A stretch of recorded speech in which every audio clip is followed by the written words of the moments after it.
Five, six, seven, eight. Welcome, everybody. Welcome to the Smart and Public Podcast. This is a podcast that talks about, PR and business and careers through the lives of comms people. Today we have Joe Ciarallo on the call with us, who is a long-lost friend from Salesforce, but also a very legendary comms pro that we're so grateful for him to take the time to join us. So welcome, Joe. Hey, great to be here. Thanks for having me. We've got a lot to get through. Joe has had many roles that we're excited to kind of dig into, mostly with his new role at Synthesia at the head of communications for the US. Previously, he was the VP of Global Communications at WellHub, and before that, revamped Toast communication strategy through its $30 billion IPO.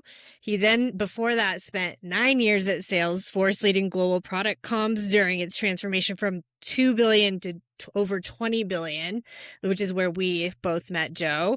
And then he also developed the PR strategy at Buddy Media that influenced the $740 million acquisition by Salesforce. So, Joe has a note that he sent along of outside of work, he likes drums and family and anything outdoors. And I just wrote a note next to it. I was like, when, Joe?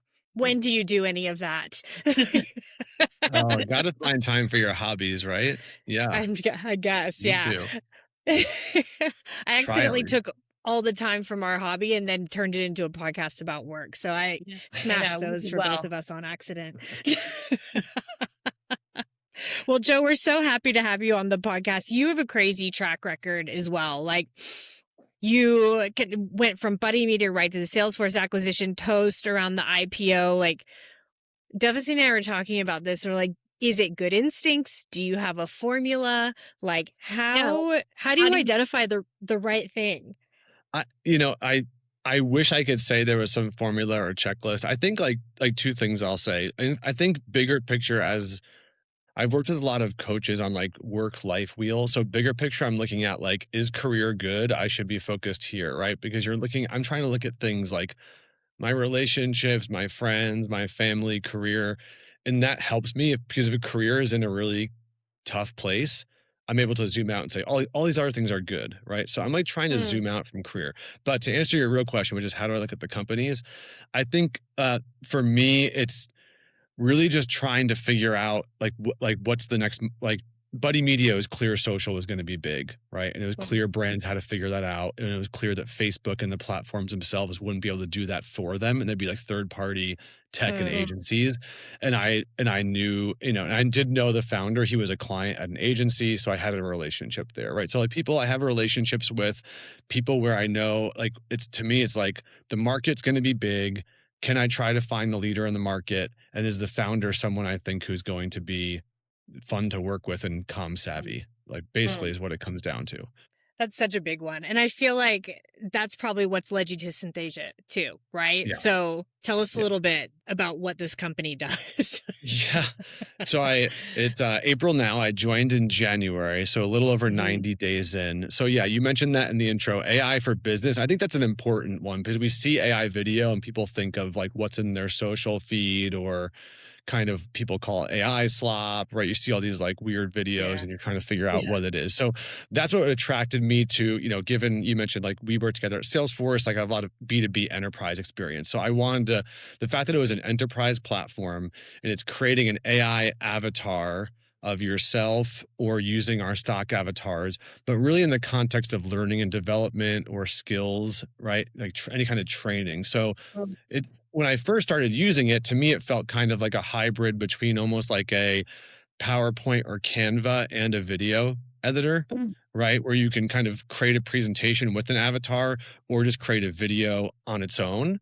And I said, okay, this is an enterprise company. They're taking trust and security seriously. They have a real product that has massive penetration in the enterprise. They're solving a real problem around, again, corporate training, reskilling, think about employee onboarding, sales training. We can get into that, more depth. But that to me checked a lot of my boxes and was really interesting to me. So that's what we do. And it's been a super fun couple months so far. What did you know about AI video before you joined? Did you when I think of AI video, I think of Sora. So I don't know. RIP Sora. Yeah. So what I knew about AI video was more, I think, in like the marketing comms context. So I was probably doing things that you do for the pod, which is how do I use tools to like take a 20-minute YouTube video and give me 2 clips that I can put, right, or share with press or put on Mm, social, right? So I was thinking about yeah. it more in that comms. Because my last role, I had global social under me and content, different content things. So previously I was thinking more in that context of how do we use it to maybe translate, right, clip images, kind of create more, right? And there's a lot of tools there. So that's kind of what I knew. Then when I got into Synthesia, I really had to learn about how this is being used again in all of these other business use cases separate from comms. Like, oh wow, this is actually people who are like your L&D manager or people who have to, create the security training video for your company. Like they've also been stuck. It's still comms. It's like internal comms. It Yeah. might not sit on the internal comms team, but like they've also been stuck and been wanting new tools, right? And they have to change and update so much content. And a lot of it is just like living on, maybe like wikis or like different knowledge sharing platforms that frankly people aren't using. So I've had to like the comms area, I kind of knew, and I still want to stay at the forefront there, but I had to learn about how it's being used throughout the business, basically in other departments. And I feel like we've all done that like really bad, boring training. So it's right for someone to come in and give us Yeah. another option. Like I feel like we've all sat through those where you're like, oh geez, this is mind Yeah. numbing. Yeah. Yeah.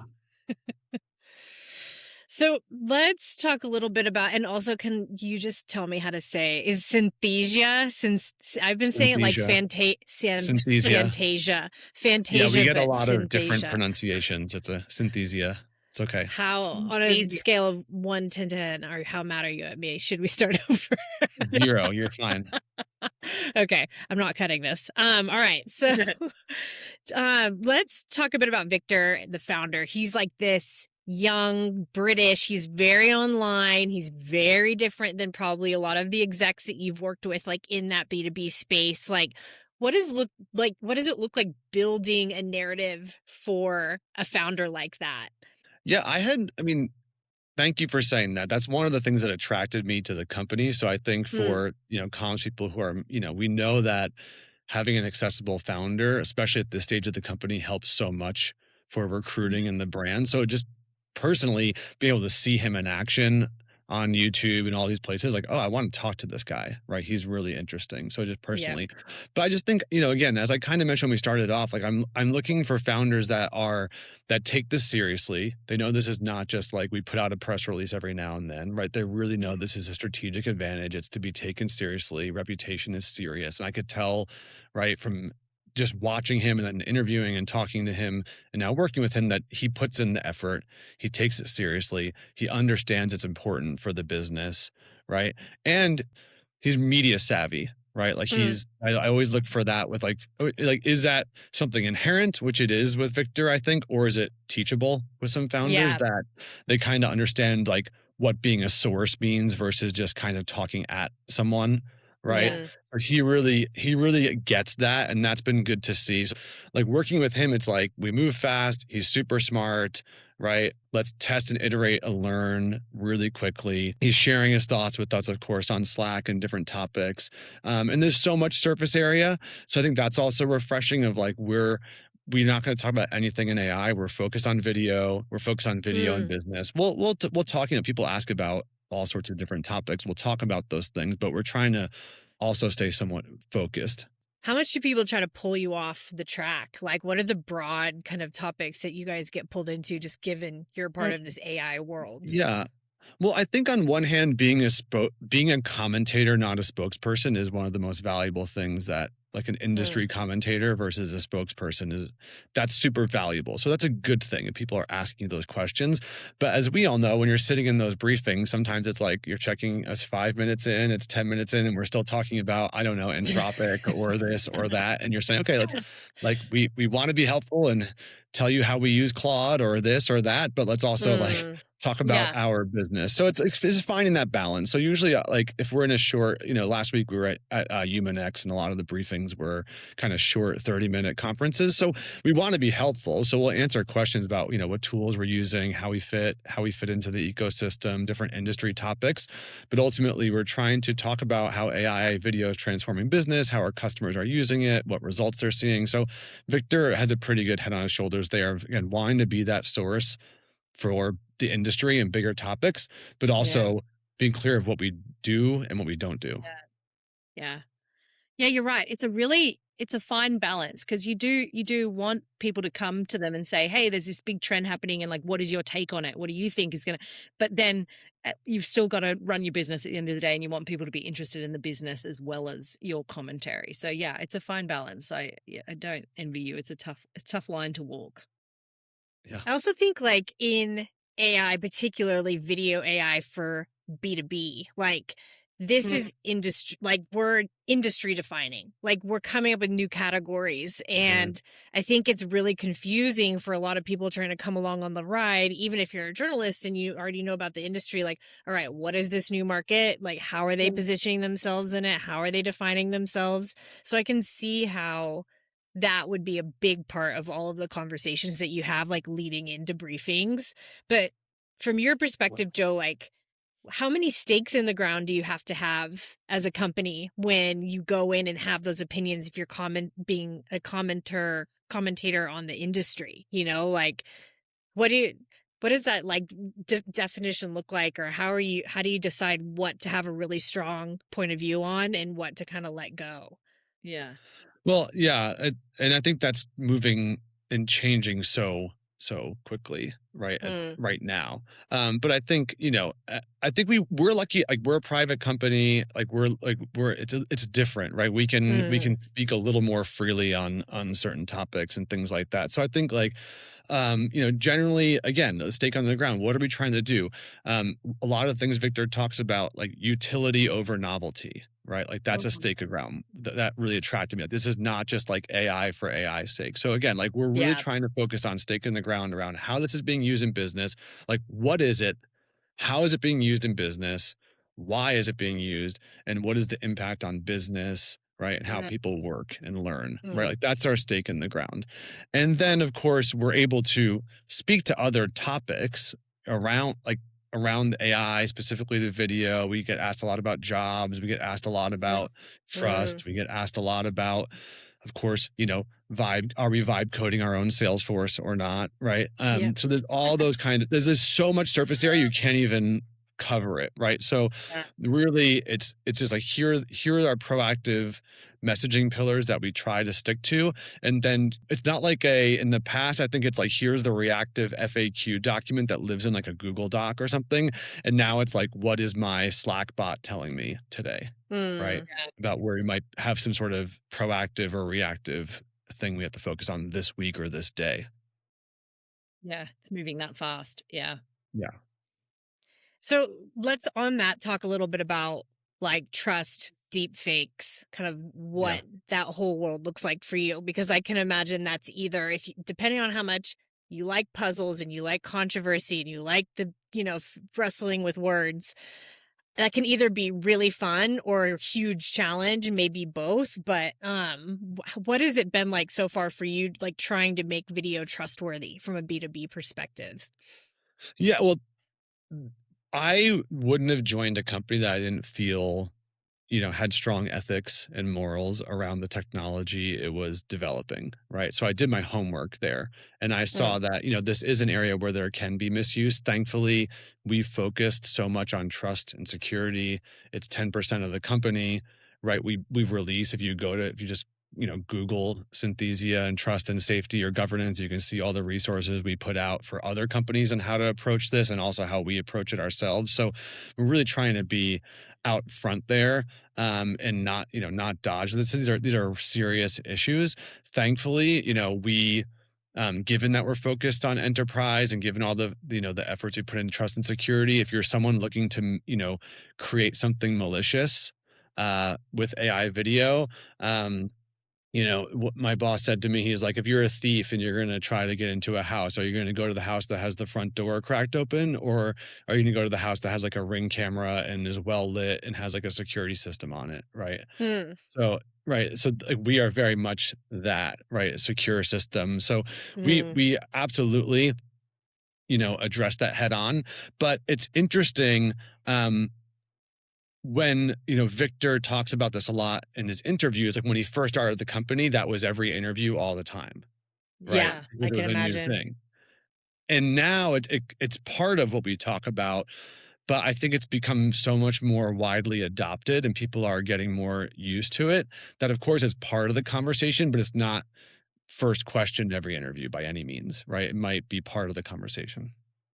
Do you find that like publications that are a bit more technical, like technically savvy versus like other non-technical publications, like do you find that the latter, the non-technical publications lean into security and have more of those questions, or who's kind of asking what in that scenario? No, I find that no technical publications are asking about it.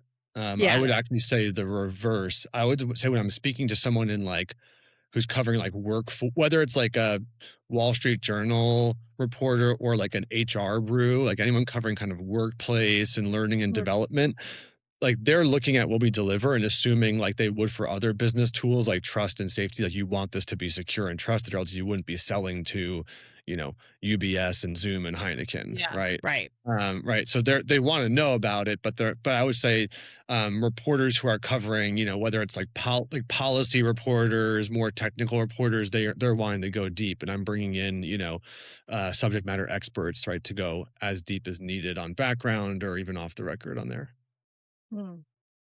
Yeah, it's interesting because I sort of would have thought the reverse as well, that the people outside of the bubble would be saying, "Oh, this can't be safe. What if it's going to be, how do we know it's real?" Versus but I see what you mean now. It's like the tech journos actually get it, and so they want to go right under the hood and say like, "Well, what is the security layer? What is that?" Yeah, yeah. Yeah. Hmm. Interesting. Hmm. Do you feel like, I don't know if you guys feel this way as well, but like for me, video has always been like the last frontier of trust, I feel like, in media. Like when you started to see like the cat get sucked into the tornado, and things like that on X, and now you're not even believing what you see. Is the trust signal more complicated, do you think, from an industry perspective because of video and AI? Or like how are you thinking about what trust looks like? Not just from like a business perspective, but really like how people are feeling and like what does that Yeah. story typically tend to Yeah. play out like? There's a really good story. If you look up Taylor Lorenz from Vanity Fair, we spoke to her and a bunch of others. She kind of she just put a story out this week on this, and from like a consumer and business lens. So she's also looking at it from, this is a major part of talent agencies in Hollywood right now, Mhm. right? Both from an opportunity, how do we make money, frankly, off of scaling the likeness of our Yeah. client, and also from a like how do we protect that likeness? Like CAA has a vault, like a digital vault of their entire roster of celebrities, clients, whoever, to maintain their likeness, right? So I think it's something that people are taking seriously. I also think people are becoming more savvy on it. I Yeah. think I'm seeing that in my feeds of people are understanding there's areas where I don't mind this because it might be something fun, or even someone in a business setting, like reading, again, like an interactive training or something. In a business setting, Mhm. it's pretty clear cut, but I'm talking more broadly, like you asked, Katie. But yeah, I think it's a really serious, topic right now. I think generally people are becoming more savvy on it and kind of going to trusted sources when it's a serious topic, or we see communities self fact checking, especially younger Mhm. people are on TikTok and YouTube. Like you see Mhm. in the comments, like people know what it is, frankly, and they're calling it out. So, Yeah. it's not to diminish it in any way. It's a major shift happening right Yeah. now, but I don't think sometimes it can, with different audiences, people can be fooled and there is misuse. Again, that's why, like I went to go work at a B2B company where we're not creating stuff for broad, Yeah. viewership and mass audiences. Yeah. It's just my parents really that are falling for it Yeah. still. Oh, well, My favorite SNL sketch ever is the Alexa sketch. So for your listeners, you can just type in SNL. I think it was what Perfect. did they call her? Alessandra. They made up a name for Alexa, and it was Yeah. like, how do boomers use voice technology? It's My not even new. God. It's like 8 years old, but it's hilarious. Oh, I read this article recently that was talking about how boomers are the new iPad babies. Like how, because like they're just retired, sitting in their like recliner chair and flipping through their phones now, and they're like totally brain dead zombies. And they, they used to yell at us for like get outside and go ride a bike, and Yeah, now no, they're they're all on their stuck. phone. They're all on their Yeah, iPad exactly. Yeah, on it. yeah. Anywho, I've just gone off topic. Okay. Welcome to our new podcast, Boomers. What's wrong with them? It's boomers, am I right? Oh, I made a comment on LinkedIn the other day because someone from like PR Daily or something was like, hey, just FYI, like hashtags no longer on LinkedIn are for amplification, they're for reach or whatever. And then I just commented, I was like, and they look super boomery. And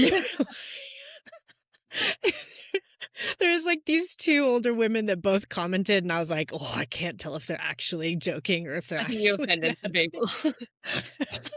I was like, oops, not on X. Can't talk like that here. It's LinkedIn. Everybody's nice to everybody. Oh my God.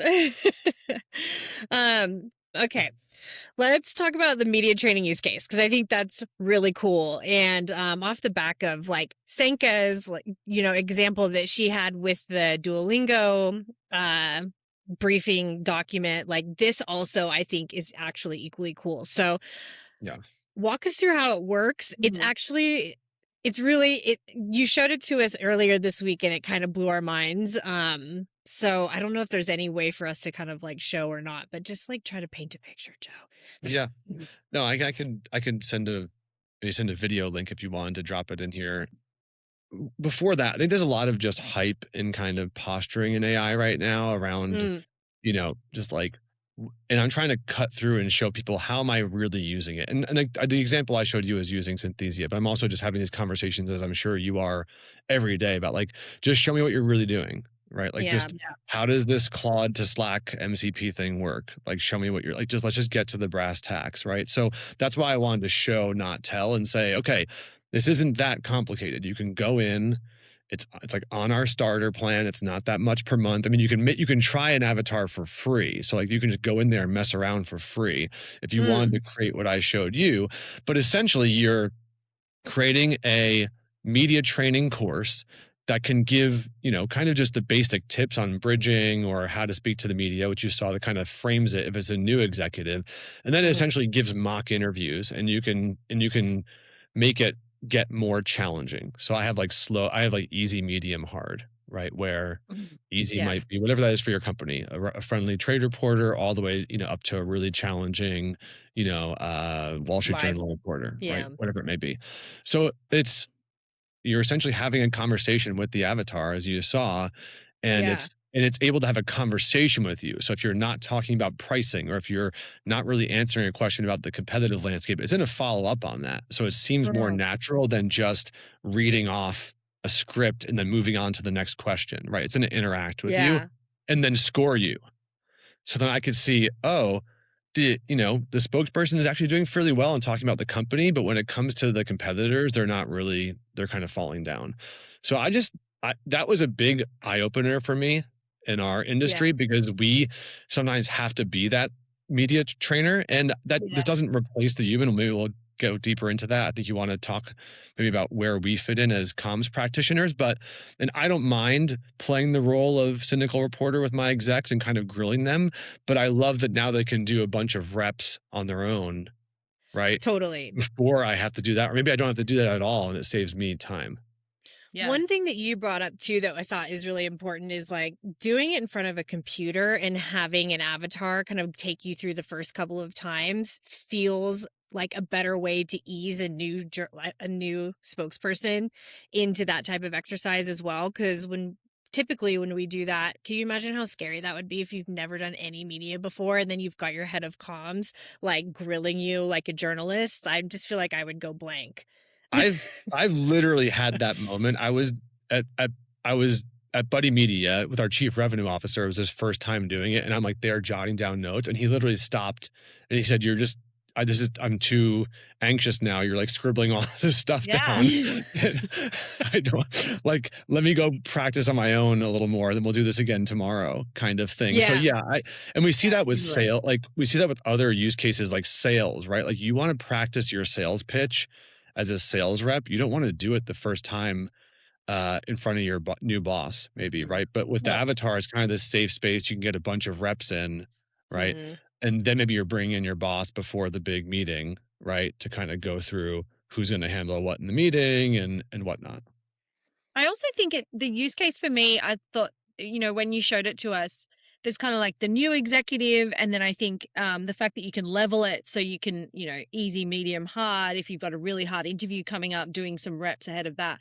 But the other thing I was thinking about afterwards, once you'd showed us, is like sometimes you've got to prep that person for that really one-off interview that they're probably not going to be a spokesperson for the company long term, but they're either highly technical or they're just like it's a one-off. Getting them to practice with that ahead of, I just think that's a really good one as well, because it's like, to your point about saving your time, you probably have to do a number of runs with them. They're going to do this one interview that really they're not going to then be a long-term spokesperson. Getting them to do that set, those sets with the avatar ahead of time means you probably just need to do one, and then they're off and racing and you do that one interview. It was just something that occurred to me. It was a highly No, relevant thing that I was thinking about. that's a fantastic, or you might be like doing a launch in a certain market and that person's going to be a spokesperson for you for Yeah. that thing. And Yeah. then maybe not do press for a while after Yeah. that. Like that Yeah. moment in time, Katie, it's a great point. Yeah. Yeah, Yeah. that's a really good point. Also thinking about like keynote practice as well, or like company, company Yeah. messaging, that sort of thing. I feel like that could also be a really good use case there. I was just going to ask, I think, well, I'm probably more of a statement, but I also think often what we do ahead of a prep session is we send the prep materials ahead of time, right? Now, like 9 times out of 10, have they read the prep materials? Have they done anything with them? Probably not. No. So I think having it, be live and be a conversation, even if that's all they do ahead of the session with you, is going to be 10 times better than you sending a prep doc, like 1,000 times better.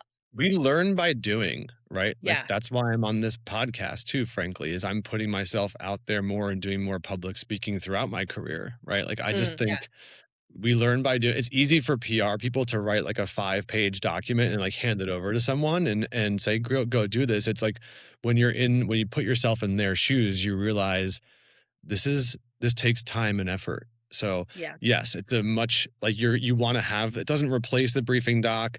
It doesn't even replace the media trainer, right? If you're doing a hard hitting broadcast interview, you kind of want that person in the simulated, room with the Yeah, the bright lights. lights and Yeah. right. So it doesn't, I think I'm actually, I'm actually want to speak to more media trainers and agencies because there's a big, I think, business opportunity here. And I'm speaking to some agencies about white labeling this. I've spoken to some agency groups because this should be, agencies are struggling right now, especially the big ones, right? And they're looking to add new services.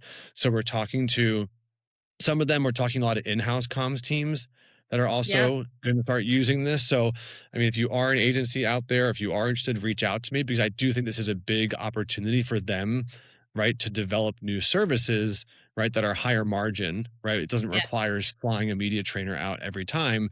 That can be the most expensive package, right? But you're starting off with a software product first. Yeah. I love that. And I think it's such a good message too of like, we can have both, like AI and the person. It just helps us scale too. So like if you're an agency, think how many more clients you can have doing media training and spokesperson training and all that kind of stuff if you give them like a tiny subscription to whatever product you build out and they can practice in between, and then they hire you for in person at a higher rate for the big moments right ahead of time. Like there's such an opportunity to be thinking like that. And thinking about what our industry looks like moving forward in that way. Yeah. So thinking more about like the broader comms use case for AI and what you're seeing as well, because you're in the Bay Area, you're in the thick of it. Like, how much are you, and you were just at Human X last week, like Yeah. how much are you seeing of an AI hype, AI reality? Like how much, everyone keeps using this data from, MIT saying like Oh. 95% of enterprises are having a hard time adopting or deploying AI or whatever. And, um, like, what does that look like on the ground to you in the Bay Area? Well, as I kind of hinted at before, I think there's a lot of performance art around this right now. It doesn't mean there's not there's a lot of real things happening, obviously, right? I mean, I'm working at Mm-hmm. an AI company. I believe in this technology to do really transformative things. But it kind of feels like early days of social, or like even early days of like websites of like, oh, we have a .com, right? So we're gonna, we have to be the first to have a .com, right? Not to go way back, right? Mm-hmm. So I just feel like I'm trying to have a lot of empathy and just kindness, frankly, right now, because it's just a very brutal, That's fast really nice pace. of Like you. AI is going to take over everything, and like we're all doomed. And that's The frankly permanent not serving. underclass, like, It's not really serving the yeah. industry well, as you've had Ashley on, who wrote a really smart piece about this. It's not Mm, really serving, humanity. Or so I think that just sitting in the Bay Area, you have like the people who are like open claws running my life in my yeah. business, and it may or may not be, or if it is, it's like in a very small personal, like they're a solo consultant or something, right? Yeah. And that's fine, but how are you going to use this at scale? What I see, the most interesting things I'm seeing in comms still are more around eliminating or speeding up all the work we just don't like doing, Yeah. right? Like I'm seeing some the really smart comms teams that are not even just automating, like, okay, a coverage report or briefing docs, that's kind of table stakes to be doing right now, but Right. more giving you signal, right? So, like, Yeah. like you mentioned before about what do we comment and not comment on, all those things, right? Okay, Mhm. digest the 30 AI newsletters in the news cycle right now. Don't just give me a summary. Tell me what I should do about it, right? Like Yeah. where can I insert myself in the news cycle? So I just think there's a lot of interesting stuff happening. Those are some of the comms use cases that, in addition to video, obviously, what I'm doing in my day job, that I'm most interested in. But I also want people to feel like this is a big change and it's happening really fast. And just because you may not have 10, just because you may not be using 1 billion Claude tokens overnight every day, Mhm. like doesn't mean you are behind. I feel really in the middle of it in the Bay Area, but then I go out to other cities, to other industries, and I'm seeing very mixed, adoption and what people are actually doing. Oh yeah, Scotty and I went on a walk the other day in Bend, and he looked at me and he goes, "Look at all these people that don't know what AI is." Like it's like there's still definitely that. Um, yeah, no, and I think to your point too, Joe. Like I think about this a lot because I see this like hustle almost and this urgency on X and on LinkedIn, particularly around comms people, or where they're swirling of like, where does AI fit into my life? Like I need to be creating skills and I need to be, everyone is like packaging up products, but they're really just wrappers and something that you could just build at home. And I feel like there's this line between there's comms people that need to be able to learn how to build stuff because they have to build it specifically for their business and their clients, like consultants. I think those are probably the only comms people that really need to be digging in and figuring out what works for them because it's so specific, versus when you're at a company and they telling you what they need from you and then you go and you figure it out with the tools that they provide you. I feel like there's almost like a gap that is happening, but people are all considering everything the same for AI. Yeah. Does that make sense?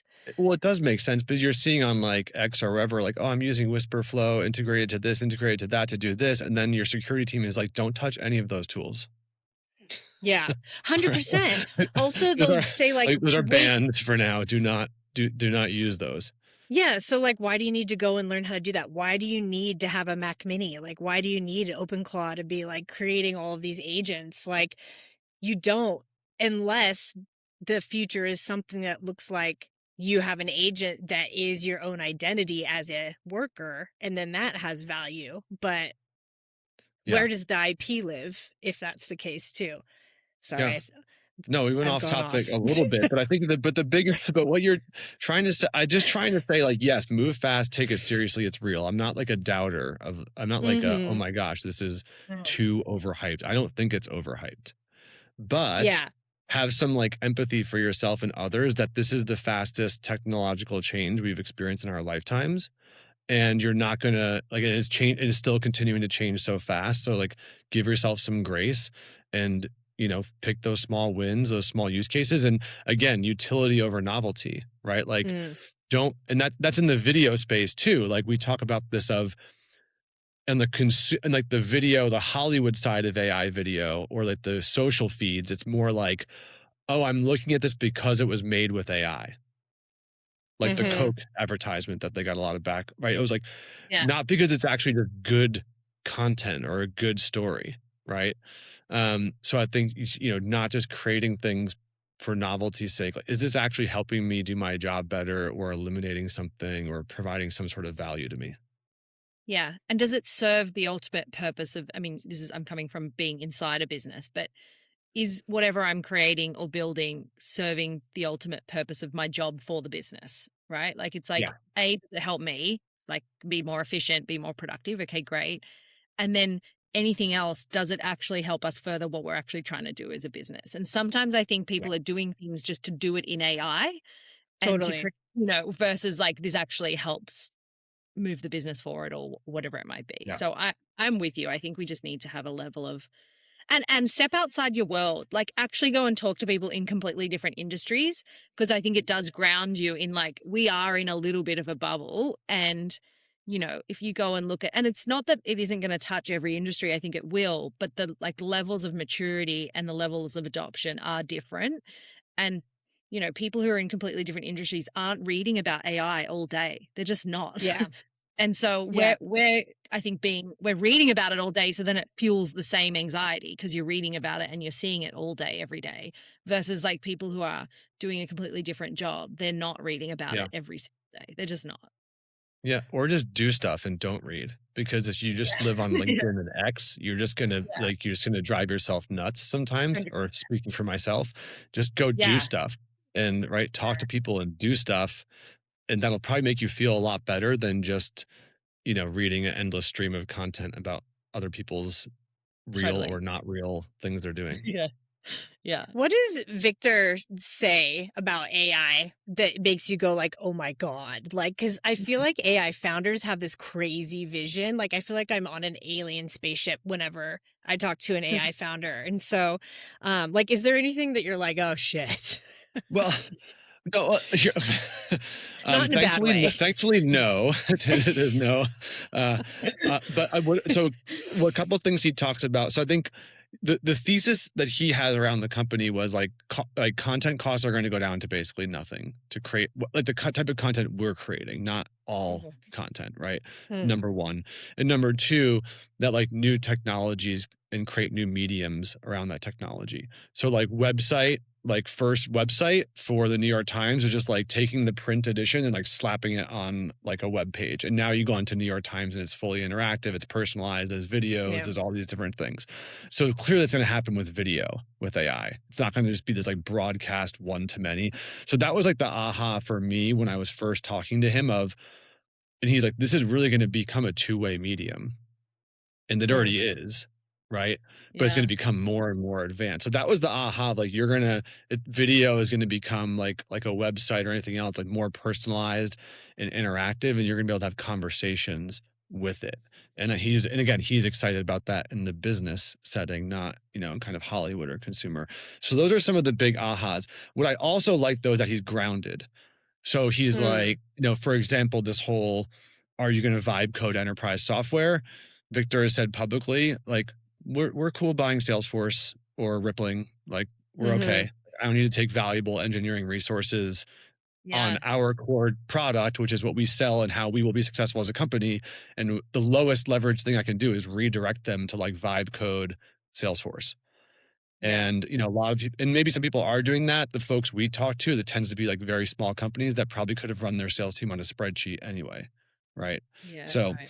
I like that he has these big picture. Those are the big aha. Yeah. Maybe not oh shit, but like wow, that's a big shift. But also Maybe he's it's a good shit. yeah, good shit. There you go. And he's also grounded, but he's grounded in a lot of areas that Yeah. I find refreshing.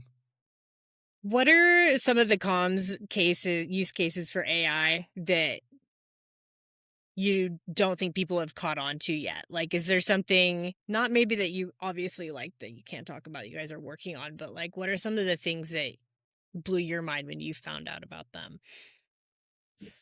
Well, I mean, we talked about the media I think the two-way video Yeah. thing is, I mean, that's the big one that was and was speaking from just Synthesia, that was mind blowing for me from a comms perspective that we would be able to do this because I remember how manual that process was, and not just for media training. I think more like when you want to do training at scale to a large employee base, and one of the trainings that comms is sometimes responsible is like the corporate narrative, Mm-hmm. right? Yeah. And that's like, you don't know if people actually retained it. At best, you're like sending them a PowerPoint deck, or maybe they're watching a video and taking a multiple choice quiz or something. But this is a way that you can actually see if the information is being engaged and retained, right? So, and I think that's, since we all know people follow people, and as comms professionals, we're all putting so much more effort into not just the founder brand, but the employees as creators and as kind of advocates so I just think being able to kind of scale their knowledge and retention about what the company does, that to me was pretty mind-blowing. I mean, some of the other ones I've already talked about. I think like the media, like actual like intel and action versus just like, don't just automate the past, like create something new out of it, right? Like, yes, fine to automate the briefing doc, I guess, fine to automate some of the past, but don't just do that, right? So that was the other use case that I've already mentioned around people really using this to move faster and take action on things, and not just get a dashboard, but tell me what to do about this. Yeah. Yeah. I feel like with the dashboard stuff too, there's such an opportunity for us to build our own and have these like custom worlds that we're living in too. Cause I feel like, I Yeah. don't know, looking at like a Sprout Social or a Muckrack, or like there's all of these tools that have so many elements and features to them that sometimes like I recently just looked at one and I was like, I don't know what to do with all of this. Like, I don't know why Yeah. I need it. I don't know how my stakeholders are going to give a shit about like some of the stuff I'm reporting here.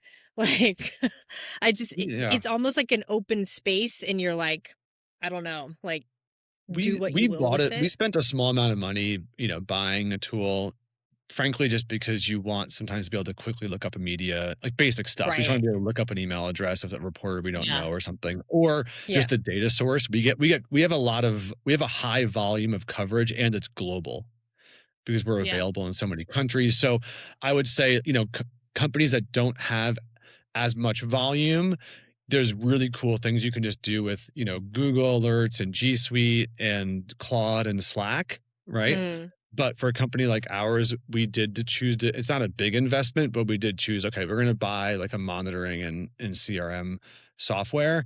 And it of course has like MCP, so we can kind of, again, get those alerts and get those insights into Slack and other places. But yeah, we chose to buy one, and obviously larger companies, I'm assuming, have some, they're usually picking one of the ones that start with an M or C or whatever. You know who they are. We all Is know who there, they are. do you think there's a comm skill that AI can't touch, no matter how good the tech gets?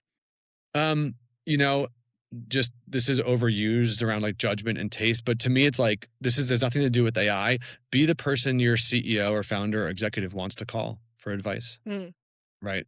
Mm. And they're typing that advice into Claude or ChatGPT, absolutely, Yeah. as we all are, right? But for big decisions, they probably want a human to be like, what do you think about this, right? And not just go on Yeah. what ChatGPT is telling them. So that's something Yeah. I've always wanted to be. Whether I started my career as an agency, like when the client was dealing with something really hairy, I wanted them to call me, even though that was Yeah. challenging. But it showed they respected me, right? I wanted to be the person on the account team at the agency that they called, or in house. So that to me is a skill, right? And I think that's why I like that. A lot of our roles are channel agnostic. Like, yes, we have media relations or social or internal, but really we're thinking a level above that around strategy and message. So despite all this change, I think be the person that, your C-suite or your internal client wants to call when they're going through something really complicated. Yeah. Well, Joe, thank you so much for joining us. I feel like we could have kept chatting, and we're probably giving you some trauma from the Salesforce days, and you having to deal with both of us. But we learned a lot on this call today. But how are you dumb in private? Tell us about if you're dumb in private, Joe. Well, this is my favorite part of the pod, and I think you had a guess. No, it is. I like it. And you had a guest recently. Oh, I can't remember the gentleman's name, but I'm also a working parent, so nothing humbles you like having children. And Oh, yeah. I feel so dumb having to explain basic things that I cannot explain to my 7-year-old, because she's just like, why is this work this way? And like, it just does. I don't know. I can't explain. So I just feel I can like rattle, like, what is gravity? Why does the bus go this way? Like, just any Yeah. question. So I can't, it's not even a specific one. It's just like every day I feel dumb in private because I'm having to explain simple things that we just all take for granted, that the child who doesn't know why we take them for granted asks you, and you're like, I really Yeah. can't explain, why that actually is that way. So I will just try to tell you that's just the way it is, and let's move on. Yeah, Like, now I'm gonna sound like my parents. I hard relate, Joe. I have a 6.5-year-old, and he's like, "Why do the clouds like hold the rain?" And then like, what happened? And I'm like, your guess is as good as mine, friend. And my husband just laughs at me because he's like, "You really don't remember any of your." I'm like, "Nope, I don't. That's why I'm in comms. It's like I don't need to know why the clouds hold the rain and why rain happens." And it's like, it is so humbling, isn't it? And then just basic math. Like, I am at the I was point just now. gonna say math. Ugh. What happens when you do this and this and you add this? I'm like, well, you've lost me. You've lost me I know I'm just entirely. entering into the more advanced math, so I'm bracing for that right now. Are you a math person? I don't like when comms people say we're not numbers people, so I'm not going I to say that know. on the podcast. Good So for you, Joe. Katie, I love math. I love data. I love Just don't it. ask me to like foil or like Yeah. whatever, like once you get there. I think that's about like 6th grade, and then I'm out. Yeah. But I love numbers. I think they're beautiful. I love data. Oh, data. Stunning. Joe, thank you so much for joining us. Always a pleasure to catch up. Always a pleasure to kind of introduce you to anyone that's never met Joe before. He's just such a doll. We love him. So thank you for coming on and chatting with us. And we're really grateful for your time. And if anybody has a guest or a topic, please let us know at smartandpublicpod.com. Hello at smartandpublicpod.com. You can find us on TikTok, YouTube, you name it. We're there. At Smart and Public Pod. But we'll catch you guys again next time. Thank you, Joe. Chat to you later. This is fun. Goodbye. Bye.